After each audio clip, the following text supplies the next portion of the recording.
नमस्कार, मैं हूं Aakriti Pandey, consultant psychologist from Srijan mental wellness and rehabilitation centre from Gorakhpur, Uttar Pradesh. और एक और सेंटर है गोरखपुर मोतिहारी, बिहार राज्य में। आज जो हम टॉपिक पे डिस्कशन करने वाले हैं वो ये कि जो ऑटिस्टिक बच्चे हैं वो हेयर सैलून के अंदर नहीं जाना चाहते हैं या बहुत डरते हैं कि वो बाल अपना नहीं कटाना चाहते हैं। देखिए, होता क्या है ना, जो ये ऑटिस्टिक बच्चे होते हैं इनको सोशल एंजाइटी होती है, सोशली डिसइंटरैक्ट होते हैं, प्लस इनको बहुत सारी सेंसरी इश्यूज होती हैं। आपको किसी भी तरह का सेंसर्स आप इनके बालों में हाथ डालते हैं, ये इनको पसंद नहीं आता है। वो उनका पर्सनल और प्राइवेट स्पेस, इनका एक अपना पर्सनल अपनी दुनिया बना चुके होते हैं जिसके अंदर आपका जरा सा भी इंटरफेरेंस उसको अच्छा नहीं लगता है। ऐसी कंडीशन में क्या करें और कैसे बच्चों को सैलून तक लेकर के जाएं? पहले तो बच्चे का एनवायरमेंटल एक्सपोजर बहुत ज़्यादा अच्छा होना चाहिए। उसका स्क्रीन टाइम तो बिल्कुल जीरो होना चाहिए। जैसा मैं अपना लगातार अपने हर एक वीडियो, लाइव वीडियोस में आपको बताते आ रही हूँ कि उसका स्क्रीन एक्सपोजर आप जितना ज़्यादा रिड्यूस कर सकते हैं आप रिड्यूस करिए या जीरो कर दीजिए।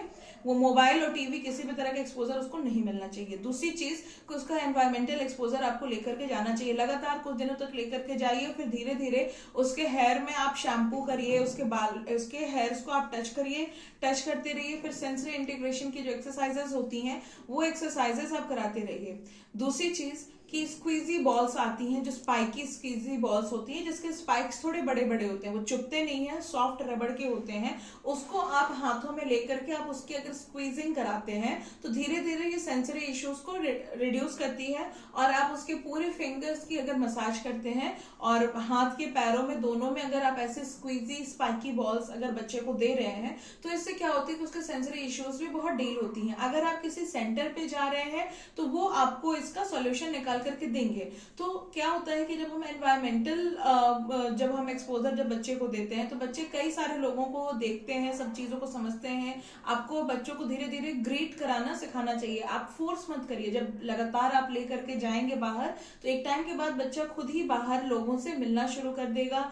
दूसरी चीज कि आपको उसका एक्सपोजर बढ़ाने के लिए उससे शेक हैंड करके, हाथ टच करके और प्रणाम करके लोगों को ग्रीट कराने आना होगा। तो ऐसे ग्रीट करते करते बच्चे के सेंसरी इश्यूज धीरे धीरे सॉल्व होंगे। उसको लगेगा कि जो बाहर के जो लोग हैं वो उसके लिए डेंजर नहीं है, वो उसको किसी तरीके से हार्म नहीं कर रहे हैं। तब धीरे धीरे इसका एक्सपोजर आता है और तब जाकर के बच्चा हेयर कटिंग के लिए अपने आप को रेडी कर पाता है और आपको अलाउ करता है कि आप उसका हेयर कटिंग करें।